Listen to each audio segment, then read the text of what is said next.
I just wanted to give a little bit of a background to my thesis and why I actually wrote this poem.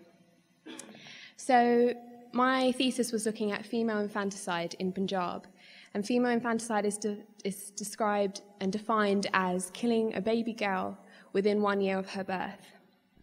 My research looked at this issue from a historical perspective and then looked at how it's now continuing on into the modern day and how it's continuing to increase.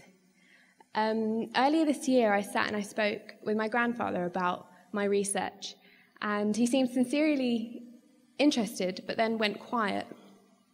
He then began to tell me a story of his elder relatives and some village members that he knew and stories that he had heard. He told me the story of one of his elder relatives who had two daughters, aged 5 and 7. One day, he woke the 2 daughters and told them to get dressed in their best clothes and get ready to leave, as he was going to take them on a trip to Gorna Godara, the one with the 84 steps. The 2 girls got ready with excitement, put on their best clothes, and they began their journey, which eventually led them onto a long dirt road alongside a river. The girls happily skipped down the road, and then the father pushed the 2 girls into the river, neither of them able to swim, and thus they both drowned to death. The father continued on to the Godara, did his part, came back home as if nothing had happened, and told his family the deed was done.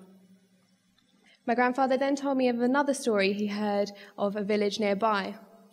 A woman had been pregnant, and the family waited anxiously for the birth. The child was born, and with the realization that the baby was a girl, they strangled her to death and crushing her throat. They then dug a ditch at the back of their farm and stuffed in her body. Soon after, dogs had dug out the body and consumed it.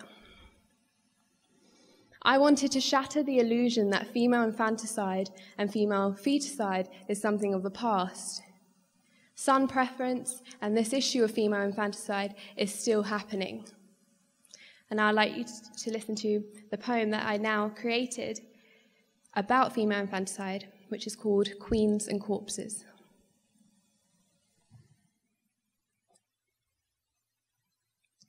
It says from her, kings are born. She is a creator, and it is through her that life evolves, and she is our caretaker. Yet thousands of little girls are never given such a worth. They've been cut to pieces, abandoned at their very birth. Before she sees the world around, buried alive, kicking, screaming in the ground. And before she can take her very first step, and before she can breathe her very first breath, drugged with opium, strangled, some thrown into the flame, some stuffed with their own feces. Her female body and her female mind are all there is to blame. Dowry, why burden ourselves? We shall have sons upon sons upon sons. Our name will last forever. He shall look after us, all of us together. He can take our land, inherit, and all shall be divine. And those corpses of those baby girls, they'll disappear with time. Underneath that land that they hold so dear are thousands of infant girls with no voice left to hear. Ratios, censuses, statistics, they are all showing one thing. Where are the missing daughters? What shall these generations bring? Female infanticide, a topic left for whispers. And we cannot just blame the men, it's also the mothers, the wives, the sisters. To a woman, a man is bound, so why call her bad? From her, kings are born. From a woman is born. Without a woman, there would be no one at all. Our Barney cries these words to us. So why do we treat our daughters as if they're worthless? I can stand here with my kirsch down my back and my gutter on my right hand because my father and my mother said I'm the same as my brothers. But what about those missing daughters of Punjab? Those lost daughters of Punjab? 60 million missing girls of India. That is almost the population of our land here. Does that not create any fear?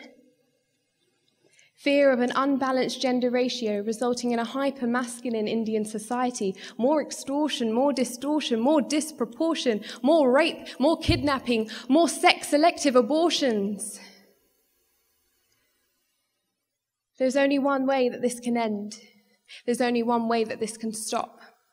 We must change our views on women. This paradigm must drop into the sea of blood that this paradigm has caused. Continue on with equality from the place that it has paused. Please remember, females are not a burden, an object. Females are not a cost.